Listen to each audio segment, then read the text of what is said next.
The great hall of the Galactic Assembly had never been so quiet. For 12,000 years, this chamber had seen debates, celebrations, and the birth of alliances that spanned across the stars. But today, the delegates from 47 different species sat in silence, their eyes fixed on the holographic display floating above them. Ambassador Kethra, of the Velocity people, watched the images with growing horror. Her long, slender body trembled as she saw world after world disappear from the map. Each blinking light represented billions of lives. Each light that went dark meant those lives were gone forever. The Devourers had come from somewhere beyond the known galaxy. No one knew where they originated. No one knew what they wanted. They did not speak. They did not negotiate. They simply arrived at a world, consumed everything on it, and moved to the next. Their ships were massive things of metal and flesh twisted together. They numbered in the thousands. High Chancellor Morvax stood at the center of the chamber. He was old, even by the standards of his long-lived species. His 4 eyes, usually bright with wisdom and authority, now looked dim and tired. He had guided the Assembly through 3 major wars in his lifetime. He had never lost. But this was different. "My friends," Morvax said, his voice heavy with grief, "I must tell you the truth. Our combined fleets have failed to stop the enemy advance. The defensive line at the Keshan Reach will fall within 12 days. After that, nothing stands between the Devourers and our core worlds." Sounds of despair filled the chamber. Some delegates wept. Others shouted in anger, demanding solutions that did not exist. A few simply stared at nothing, their minds unable to accept what they were hearing. Kethra felt tears running down her face.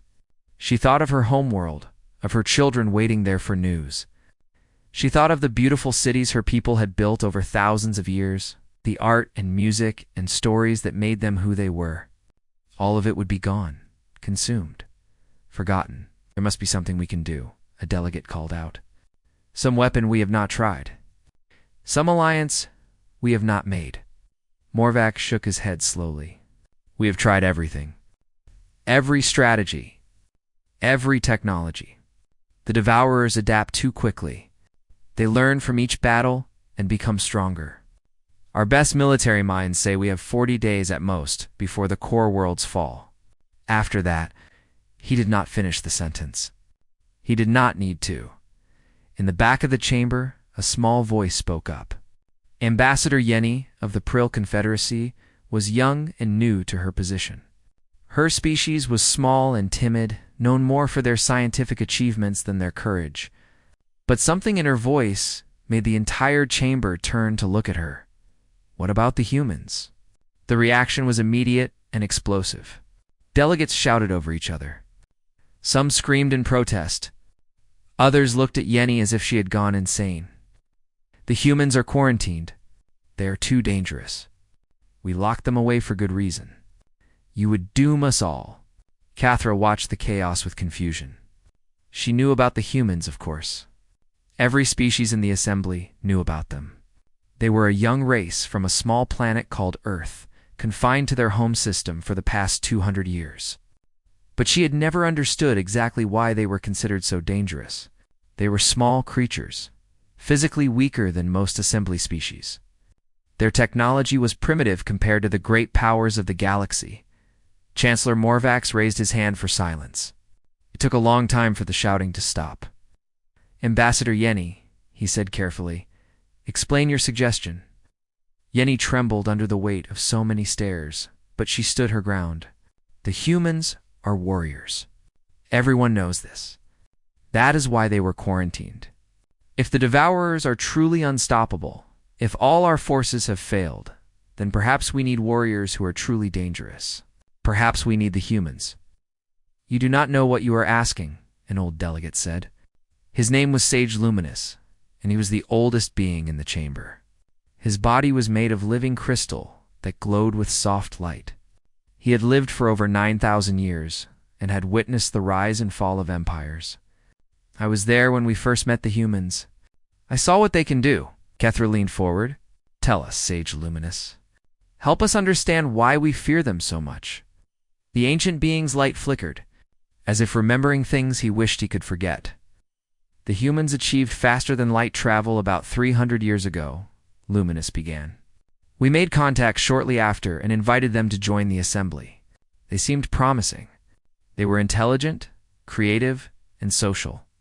They worked well together and adapted quickly to new situations. We thought they would make excellent members of our community. What changed? Kethra asked. The Vermilion incident. Luminous paused. A group of Craxian raiders attacked a human transport ship near the edge of their territory. They killed 93 humans, mostly civilians, families, children. Kethra nodded. Such attacks were tragic but not uncommon. Raiders existed throughout the galaxy, and new species often fell victim to them before learning to protect themselves. We told the humans that the assembly would handle the situation. We would find the raiders and bring them to justice. It would take time, but justice would be done. Luminous's light grew darker. The humans did not wait. What do you mean?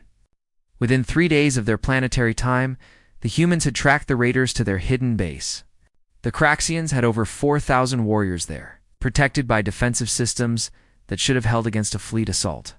The humans sent 47 soldiers. The chamber went silent again.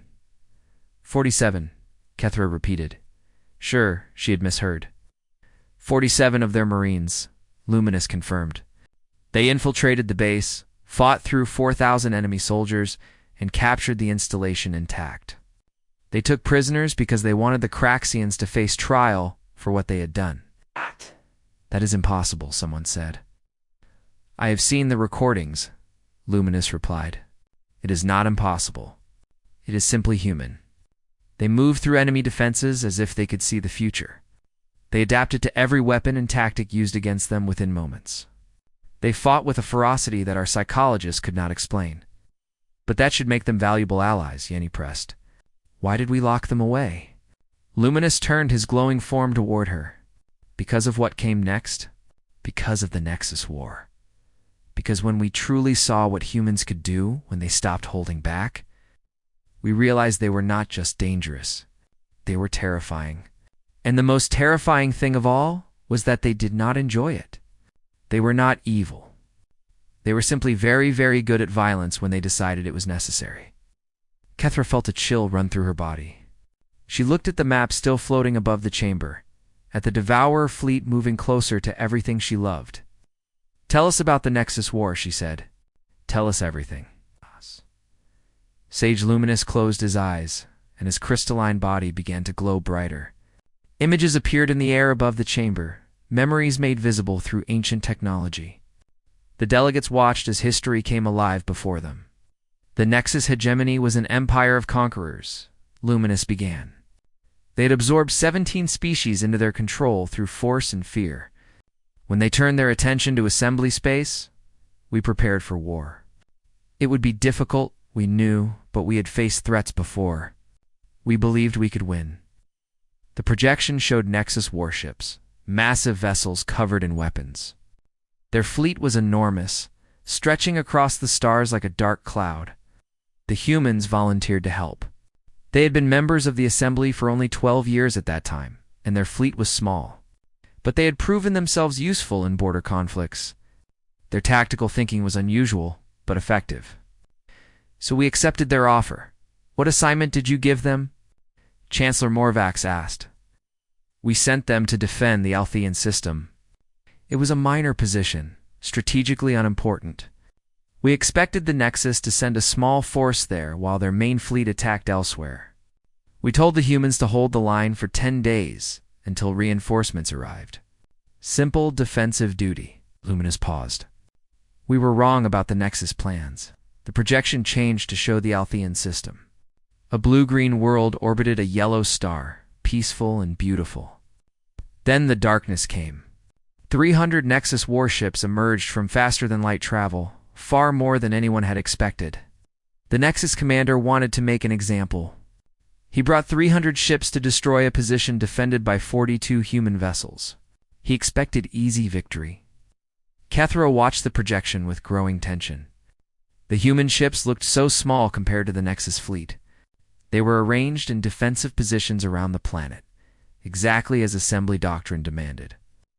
Admiral Catherine Cole was in command of the human fleet, Luminous continued. She contacted Assembly Headquarters and requested permission to engage offensively. She wanted to attack. Attack. Kethra could not hide her surprise. Against those odds, Command denied her request. They ordered her to maintain defensive positions and minimize casualties until relief arrived. It was the sensible decision. The logical decision. Luminous's light flickered. Admiral Cole disagreed. The projection exploded into motion. The human ships broke formation and surged forward. Not in the careful patterns of assembly naval tactics, but in something that looked almost chaotic. Almost as Keth. Ra watched. She began to see the method in the madness. The humans were not charging blindly. They were hunting. The Nexus expected terrified defenders trying to survive long enough to escape. Instead, they found predators. Human fighters swept toward the enemy flanks in coordinated waves.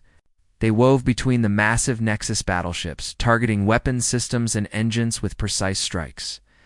When the Nexus tried to concentrate their fire on the human capital ships, smaller human vessels would appear from unexpected angles and tear into their exposed sides.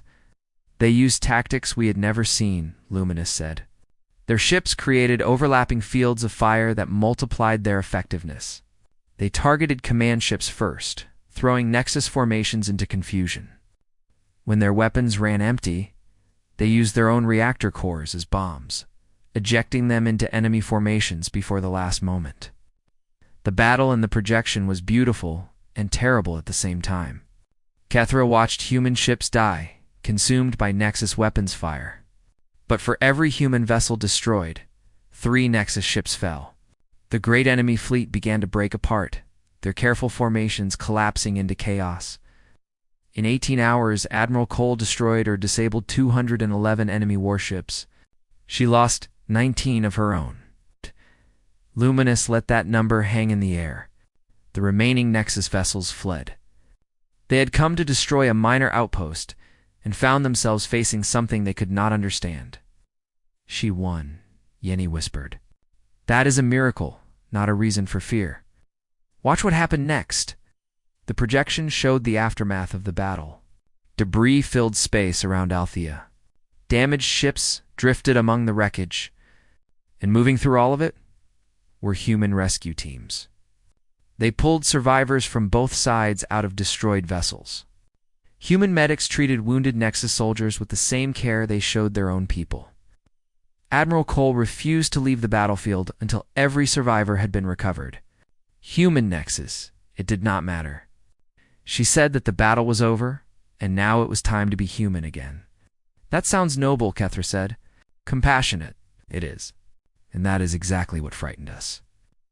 Luminous turned to face the chamber directly. We analyzed every recording from that battle. We studied human psychology and biology. We tried to understand how 42 ships had defeated 300. What we found disturbed us deeply. What did you find? Humans are not natural warriors. They evolved as a social species, designed for cooperation and community. Most of their history was spent struggling to survive against nature, not fighting each other. But somewhere in that history, they developed something unusual, a capacity for violence that they spend their entire lives learning to control. The projection changed to show human faces, soldiers in the middle of combat. Their expressions shifted from calm focus to something primal, something ancient. They call it many names. Seeing red, the beast within, losing themselves. It is a biological response buried deep in their brains. When humans face extreme threats, when they give themselves permission to fight without limits, their bodies release chemicals that suppress pain and fear while enhancing speed and aggression. They become, for a time, perfect killing machines. Many species have combat responses, Morvax noted. The Craxians have battle rage. The Veloci can enter hunting trance. Those are temporary states of reduced awareness. What humans experience is different. They maintain their intelligence, their creativity, their ability to coordinate with each other. They simply remove the limits they normally place on themselves. A human in this state does not become mindless. They become focused. Every part of their being concentrates on a single goal: victory. Kethra remembered the battle projection, the way human ships had moved with such deadly precision. Not the blind charge of berserkers, but the coordinated attack of pack hunters. After the Nexus War ended, we interviewed human soldiers. We asked them what it felt like to fight that way. Luminous's voice grew quiet. They said it felt like becoming someone else, someone they kept locked away inside themselves, someone who knew exactly how to hurt and destroy. They said the hardest part was not the fighting.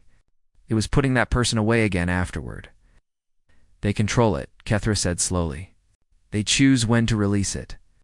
Yes, and that choice is what makes them so dangerous. A mindless berserker can be predicted and avoided, but a human who chooses violence applies it with intelligence and purpose. They do not simply fight. They solve problems. And if the problem requires destruction, they will deliver destruction with terrible efficiency. The chamber sat in silence, absorbing what they had learned. So we made a decision, Luminous concluded. After the Nexus War, many species were afraid of humans. Allies who had fought beside them reported feeling unsettled by what they had witnessed. We told the humans that the galaxy needed time to stabilize, that they should remain in their home system for safety. We did not tell them the truth, which was that we were afraid of what they might become if we let them spread across the stars. We were afraid of what would happen if humans ever decided the galaxy itself was a problem that needed solving. Kethra looked at the map of the advancing Devourer fleet. Billions of lives depending on a decision made in this room. And now we face a problem that might actually require solving, she said. A threat that cannot be reasoned with or avoided. The question is simple. Are we more afraid of the Devourers or of the humans? No one answered. But Kethra could see the calculation happening behind every delegate's eyes. Fear of extinction versus fear of their own allies. It was not a choice anyone wanted to make, but it was a choice they would have to make soon. The diplomatic ship, Kindred Spirit, dropped out of faster-than-light travel at the edge of the Sol system. Ambassador Kethra stood at the observation window, her heart's beating rapidly as she watched human defense platforms turn their weapons toward her vessel. For 200 years, no alien ship had entered this space. The quarantine had been absolute. The humans had been told it was for their own protection, while the galaxy recovered from the Nexus War. Now Kethra was here to admit the truth and beg for help. Her assistant, a young Veloci named Ten, approached nervously. Ambassador, we are being scanned by multiple defense systems. The weapons appear primitive by our standards, but the sensors show unusual energy signatures. Kethra nodded. She had read the classified reports. Human weapons were not designed for precision or efficiency like assembly technology. They were designed to destroy completely, utterly, without mercy. We are being contacted, Ten announced. The view screen flickered to life, showing a human face. Male, middle-aged, with lines around his eyes that suggested heavy thoughts carried for many years. He wore a simple uniform of dark blue with silver decorations. I am Secretary of Defense Daniel Price of the United Earth Government, the human said. His voice was calm and measured, revealing nothing of his thoughts. We received your communication requesting a meeting. I will admit we were surprised. It has been a long time since anyone from the Assembly wanted to talk to us. Kethra gathered her courage. Secretary Price, I come on behalf of the Galactic Assembly with a matter of extreme urgency. The survival of countless species depends on the conversation we are about to have. May we meet in person? The human studied her through the screen. His eyes were dark and intelligent, and Kethra had the uncomfortable feeling that he was seeing more than she intended to show. You are afraid, he said finally, but not of us. That is interesting. Something else has frightened the Assembly enough to break their own rules about contact with humanity. I guess, Kethra admitted. There was no point in pretending otherwise. Something terrible. A long pause. Then Price nodded slowly. Come to Earth. I will send a shuttle to guide you through our defenses. Whatever has frightened you, we should probably discuss it face to face. The journey to Earth took several hours. Kethra watched the blue planet grow larger in the viewport, surrounded by rings of orbital stations, and defensive platforms. The humans had not been idle during their quarantine. They had built extensively, preparing for something. Though Kethra could not guess what. The meeting took place in a building the humans called the Pentagon, a five-sided structure that served as the headquarters of their military. Kethra found herself in a simple room with a large table, seated across from Secretary Price and several other human officials. One of them caught Kethra's attention immediately. A woman, tall and strong, with sharp eyes that seemed to evaluate everything they saw. She was introduced as Admiral Sandra Cole, commander of the United Earth Fleet and granddaughter of the famous Catherine Cole. Admiral Cole, Kethra said, recognizing the family name from Sage Luminous's memories. Your grandmother was a legend. My grandmother was a soldier, Sandra replied. Her voice was neutral, but Kethra detected something beneath it. Pride, perhaps. Or old pain. She did what needed to be done. Now, Ambassador, please explain why you are here. Kethra told them everything. The Devourer fleet, the fallen worlds, the billions of lives already lost, the mathematical certainty that the assembly would fall within 40 days. She showed them recordings of Devourer attacks, images of worlds reduced to dead rocks, stripped of all life. When she finished, the room was silent.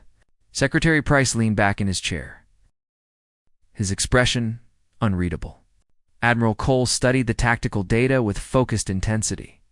So, Price said finally, after 200 years of telling us we were too dangerous to be part of your community, you want us to fight your war?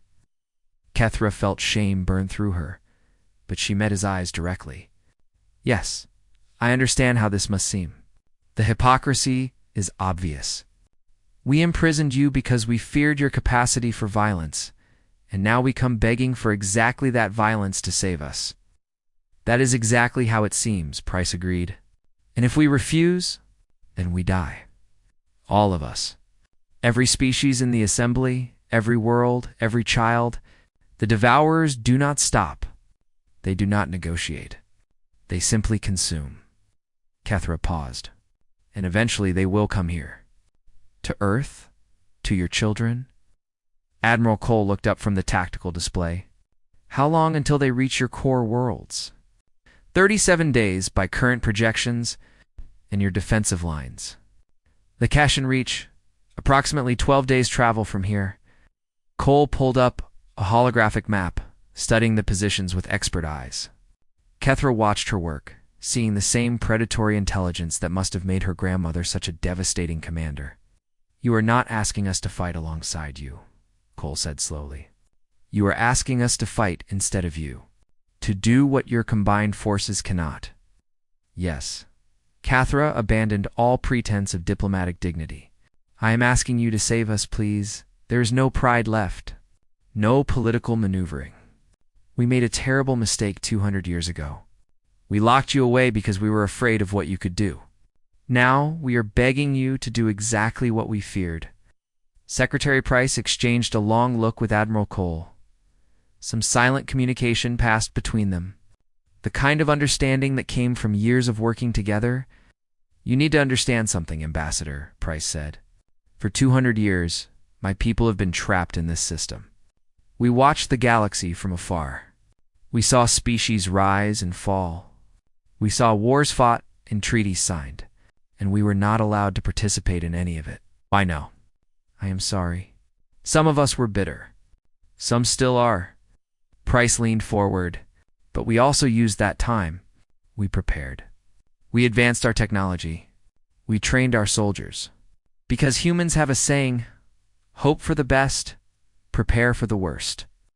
We always knew something might come that would require us to leave our prison. We just never thought it would be an invitation, hope sparked in Kethra's chest. Then you will help us. Price looked at Cole again. The Admiral nodded once. Before we agree, Price said, I need to ask you something. When this is over, assuming any of us survive, what happens to humanity? Do we go back in our cage? Kethra thought carefully before answering. She thought of the billions of lives hanging in the balance. She thought of her children, waiting for news on her homeworld. She thought of the Assembly's fear and how that fear now seemed so small compared to the shadow of extinction. "No," she said firmly. "If humanity saves us, then humanity earns its place among the stars. The quarantine ends permanently. You will have full membership in the Galactic Assembly with all rights and responsibilities. You have my word, and I will fight for it in the Assembly with my last breath." Price studied her for a long moment. Then, slowly, he smiled. It was not a warm smile, but it was genuine. "Admiral Cole will lead our response. We've been preparing for something like this for a very long time." He stood and walked to the window, looking out at the sky. "I hope the Devourers are ready for what is coming. Because when humans go to war, we do not stop until the war is over." "How soon can your fleet be ready?" Kethra asked. Admiral Cole answered, her voice carrying the weight of generations of military tradition. "We have been ready for 200 years, Ambassador. We were just waiting for someone to ask." The human fleet emerged from faster-than-light travel like a storm breaking across a peaceful sky. 1,200 vessels appeared at the Kession Reach, their hulls dark and angular, designed not for beauty but for war. They arranged themselves between the approaching Devourer Armada and the retreating remnants of the Assembly Defense Fleet. On the bridge of the flagship, the UES Perseverance, Admiral Sandra Cole studied the enemy formation on her tactical display. The Devourers numbered over 3,000 ships, massive constructions of metal and organic matter twisted together into nightmarish shapes. They moved without coordination that she could detect, yet somehow maintained perfect formation. Like a swarm of insects sharing a single mind. "All ships report ready, Admiral," her executive officer announced. Commander Lucas Graham was a veteran of 20 years. A man who had spent his career preparing for a war everyone hoped would never come. "Enemy fleet will enter weapons range in 47 minutes, the tactical officer reported. A young woman named Maria Santos, brilliant with numbers and nerves of steel. Cole nodded. She felt the familiar calm settling over her, the quiet focus that came before battle. Her grandmother had described this feeling once, long ago. The world becoming simple, clear. All the complexity of life reduced to a single question. How do we win? "Signal from the Assembly Observation Vessel," Communications Officer Kevin Park announced. "Ambassador Kethra is requesting confirmation of our tactical plans." Cole allowed herself a small smile. "Tell them to watch and learn." The battle opened with human fighter wings sweeping toward the enemy flanks. 800 small craft piloted by men and women who had volunteered for the most dangerous duty, knowing they would be the first to meet the enemy. They did not hesitate. The Devourers responded with weapons that defied easy classification, beams of energy that seemed to bend around obstacles, projectiles that tracked targets with impossible accuracy, clouds of smaller creatures released from larger ships to swarm and overwhelm. The human pilots adapted within seconds. They broke into smaller groups, using debris and each other as cover. They identified patterns in the enemy weapons and exploited gaps in their targeting. When direct attacks failed, they tried indirect approaches. When those failed, they improvised. On the Assembly Observation Vessel, Ambassador Kethra watched with a mixture of horror and awe. Human fighters dove directly into Devourer formations, weaving between enemy fire with reflexes that seemed impossible. She saw a pilot whose weapons had run dry ram his craft into an enemy ship's command structure, ejecting at the last moment to be recovered by a rescue shuttle already moving into position. "They are insane," the Veloci captain beside her whispered. "No," Kethra said, remembering Sage Luminous's words. "They are angry." Admiral Cole's voice cut across all frequencies. Her words translated into every language spoken by the Assembly. "All Devourer vessels. This is Admiral Sandra Cole of the United Earth Fleet. You have attacked worlds under the protection of the Galactic Assembly. You have killed billions of innocent beings. You have refused all attempts at communication." Her voice hardened into something cold and certain. "So let me communicate something clearly. We are humans. You have made yourselves our enemy. That was a mistake you will not live to repeat." The human capital ships opened fire with weapons that had never been deployed in galactic combat. Where assembly technology focused on precision and efficiency, human WA. EPONs were designed for one purpose: destruction. Plasma lances that burned through devourer hulls like fire through paper. Kinetic rounds accelerated to fractions of light speed, hitting with force that shattered enemy vessels from the inside out. Missiles carrying payloads designed to disrupt the strange. Organic machine systems that made the devourers so adaptable. The enemy fleet reeled under the assault. They had consumed worlds, absorbed technology from dozens of species, adapted to every threat they had ever faced. But they had never faced humans. For every human ship the devourers destroyed, 3 more pressed the attack. When enemy vessels tried to concentrate fire on human flagships, they found themselves flanked by wolf packs of smaller craft that tore at their exposed systems. The humans fought as a coordinated whole, each ship knowing exactly where it needed to be and what it needed to do, but the true horror came when human Marines boarded devourer capital ships.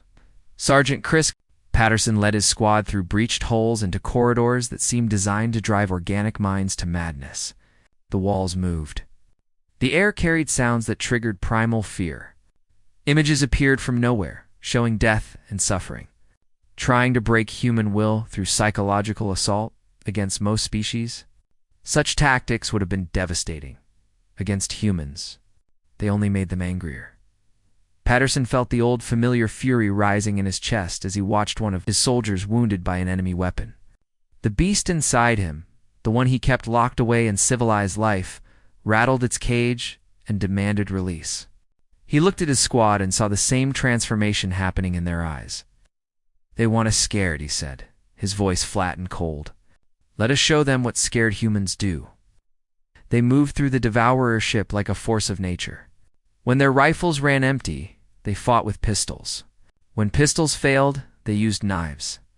When knives were lost, they used their hands. They took wounds that should have dropped them and kept fighting. The pain was distant, unimportant, filed away for later when there would be time to feel it. The devourers tried everything. Waves of drone soldiers, environmental hazards. Weapons designed for species much stronger than humans. Nothing worked. The Marines adapted to each new threat within moments, finding weaknesses, exploiting gaps. Pushing forward with relentless determination, Patterson reached the ship's command center and found something that might have been the captain. A massive creature of metal and flesh that towered over him. It made sounds that his translator could not interpret. Perhaps threats. Perhaps pleas. He did not care. When the command center fell silent, Patterson stood among the wreckage and forced himself to breathe. The fury was still there, still burning, but he pushed it back into its cage. The battle was not over. There would be time for calm later. Command center secured, he reported. Moving to secondary objectives, the battle lasted 72 hours. When it ended, the Devourer fleet had been reduced to scattered remnants fleeing into the void. Human casualties were severe. Nearly 30% of their forces had been killed or wounded. Ships that had fought together for decades were gone, their crews lost to the endless dark. But they had held the line, more than held it. They had broken the enemy. On the observation vessel, Kethra watched as human search rescue teams moved through the wreckage. They pulled survivors from damaged vessels on both sides. She saw human medics treating wounded devourers, stabilizing creatures who had been trying to kill them hours before. "I do not understand," the Veloci captain said. "They fought like demons. Now they show mercy to the enemy?" Kethra remembered what Sage Luminous had told the assembly. Humans were not natural killers. They were beings who had learned to kill when necessary, but who carried compassion alongside their capacity for violence. They did not enjoy destruction. They simply refused to lose. Admiral Cole's voice came over the communication channel.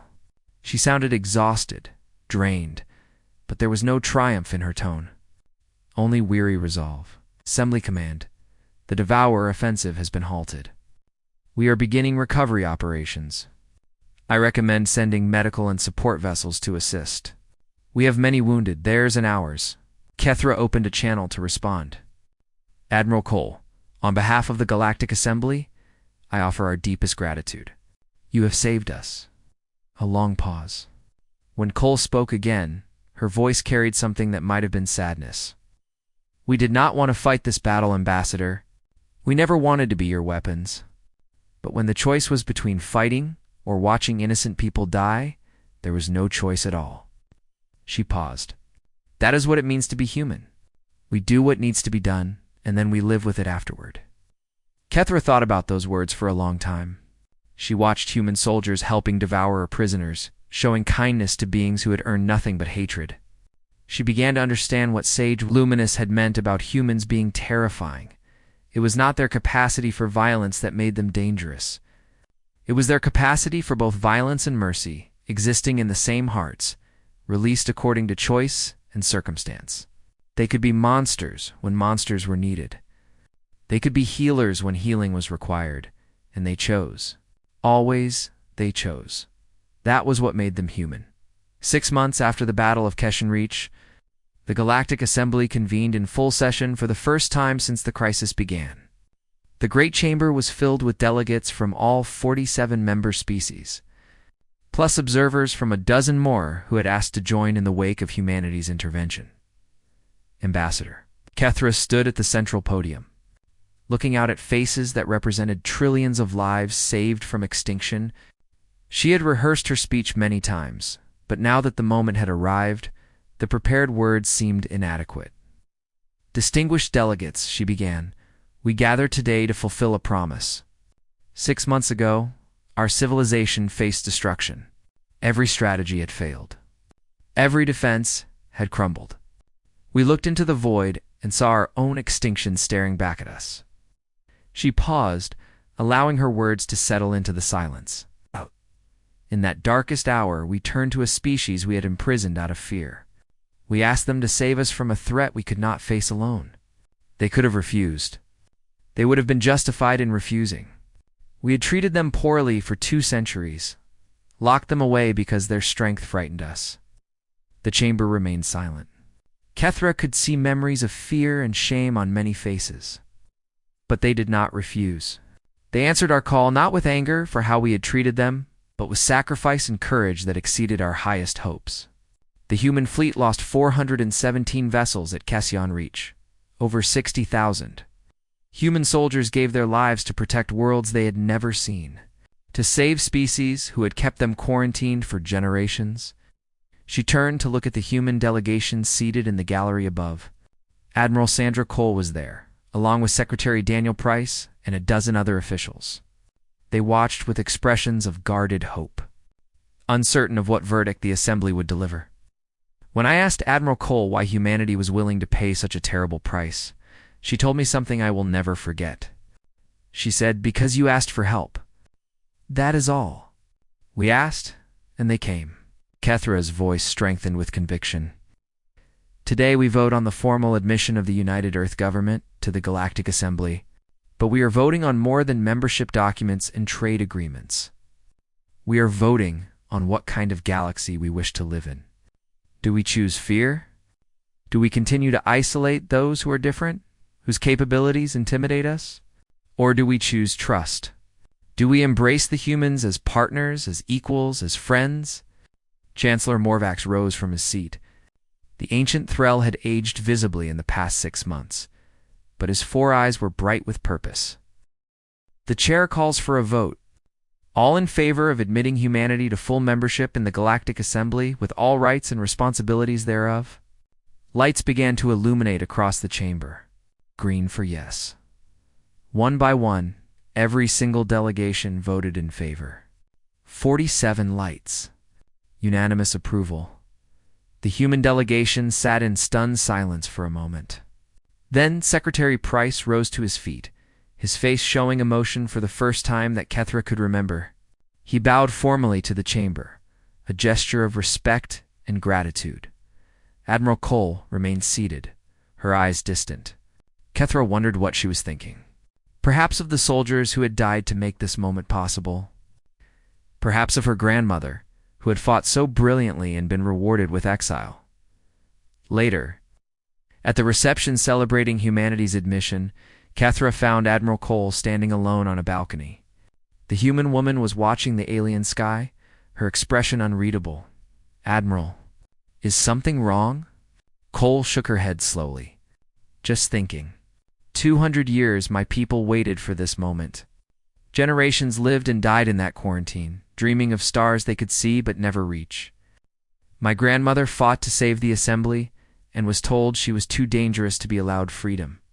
My father grew up knowing his species was considered a threat to galactic peace. And now we have what they dreamed of. A place among the stars. Cole turned to face Kethra. But I keep thinking about what comes next. What do you mean? Fighting is easy for us, Ambassador. It is what we are good at. What we have always been good at. We know how to make war. But peace is harder. Building relationships with species who feared us for centuries. Being patient when our instincts tell us to act. Learning to be partners instead of warriors. Those are skills we have not had the chance to develop. Kethra considered this carefully. Perhaps that is what the assembly can offer you. Not just a place among the stars, but a chance to grow beyond what you were forced to become.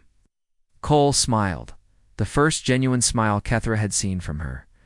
My grandmother would have liked you, Ambassador. She used to say that the assembly made the right choice to quarantine us, even though it hurt. She said that if she had seen what humans could do, if she had watched us fight without ever having seen us love, she would have been afraid too. She was a remarkable woman. She was a soldier who wanted to be a teacher.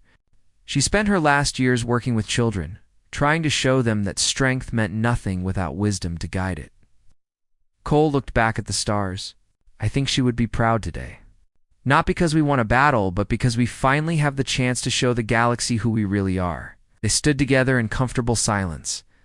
Two beings from different worlds watching the stars that now belonged to both of them in the years that followed. Humanity took its place in the galactic community. There were difficulties, of course. Misunderstandings and moments of tension. Humans were stubborn and proud, and sometimes frustratingly certain they were right. They asked questions that made other species uncomfortable. They pushed against traditions that had stood for thousands of years. But they also brought gifts. New art and music that spoke to emotions other species had never named. New philosophies that challenged ancient assumptions. New technologies developed during their long isolation. Shared freely with their new partners, and when threats arose, when pirates menaced trade routes or aggressive powers threatened stability, they stood alongside their allies with the same fierce determination that had saved the galaxy at Keshin Reach. The phrase that had brought them back into galactic affairs became something of a legend, repeated in history books and diplomatic speeches for generations afterward. Please do not let humans fight this battle, but its meaning changed over time. It was no longer a warning about human ferocity. Instead, it became a reminder of what the galaxy had almost lost through fear. Not a weapon, but a partner. Not a threat, but a friend. Kethra lived long enough to see human ambassadors become respected voices in the assembly. She watched human scientists working alongside researchers from dozens of species, solving problems that had puzzled the galaxy for millennia. She saw human artists create works that moved beings who had never thought they could be touched by alien creativity. On the day she retired from diplomatic service, she received a message from Admiral Cole, now an old woman herself. The message contained only a single line, words that had been spoken once at the darkest moment in galactic history. Because you asked for help. That is all. Kethra smiled as she read it. The universe was vast and dangerous and full of wonders. There would always be threats, always be challenges, always be moments when survival seemed impossible, but the galaxy was no longer alone. The humans had come home to the stars, and they were not going anywhere. That was their promise. Given in blood and sacrifice at Keshin Reach, and humans, as the galaxy learned, always kept their promises.